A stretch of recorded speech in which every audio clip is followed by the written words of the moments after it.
బాబాయ్. అమ్మా గౌరీ, కాదు కాదు, అనురాధ ఆర్యవర్ధన్, అనురాధ ఆర్యవర్ధన్, నన్ను మనస్ఫూర్తిగా క్షమించమ్మా.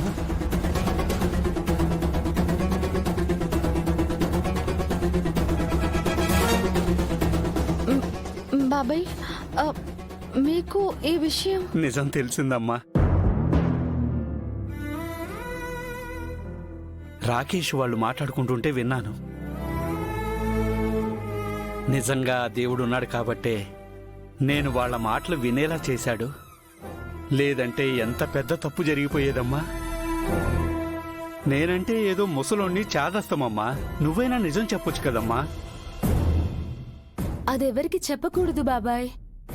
అది విధి ప్రకారమే జరగాలి. సరే, మీరైనా చెప్పొచ్చు కదమ్మా. అక్క మమ్మల్ని కూడా చెప్పొద్దనింది. ఎవ్వరూ చెప్పకపోతే నాకు నిజం ఎలా తెలుస్తుందమ్మా? నేనెంత మూర్ఖంగా ప్రవర్తించానో ఆలోచిస్తే నాకే సిగ్గుగా ఉందమ్మా. నీ మనసు ఎంతో కష్టపెట్టానమ్మా. నన్ను క్షమించమ్మా.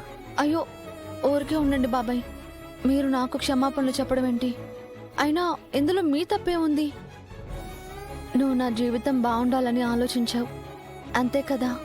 లేదమ్మా, లేనిపోని చెప్పుడు మాటలు విని దేవుడు లాంటి మనిషిని కూడా నానా మాటలు అన్నాను.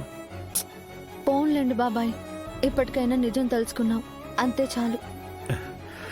అయితే నేను చిన్నుని పెళ్లి చేసుకోవడానికి ఒప్పుకున్నట్లే కదా? ఓ భేషుగ్గా, మీకు ఆ అనుమానమే అక్కర్లేదు. ఆల్రెడీ అల్లుళ్ళందరూ కళ్యాణ మండపంలోనే ఉన్నారు. మీ ముగ్గురికి కాదు కాదు, అభయ్ మాయా జంటతో కలిపి మీ 4 జంటలకి పెళ్లి చేసి ఆశీర్వదిస్తాను. ఎంతో గొప్పవాళ్ళైన అనురాధ ఆర్యవర్ధన్లని నా చేతులారా కలుపుతాను. మా ముగ్గురి పెళ్ళిళ్ళు సరే గాని శ్రావణి పెళ్ళే డౌటు. ఎందుకు డౌటు? పెద్దోడంటే శ్రావణికి ఇష్టమే కదా? ఇష్టమే, కానీ ఇది చేసిన ఓవర్ యాక్షన్ వల్ల పెద్దోడు హర్ట్ అయ్యాడు. పెళ్లి కొప్పుకుంటాడో లేదో. మళ్ళీ ఏంటమ్మా? బాబాయ్, మీరు కంగారు పడకండి. అసలే మీ ఆరోగ్యం బాగాలేదు. నా బొంద, నా ఆరోగ్యం భేషుగ్గానే ఉందమ్మా. ఆ ఓనర్ చెప్పాడని నేను అలా నాటకం ఆడానంతే.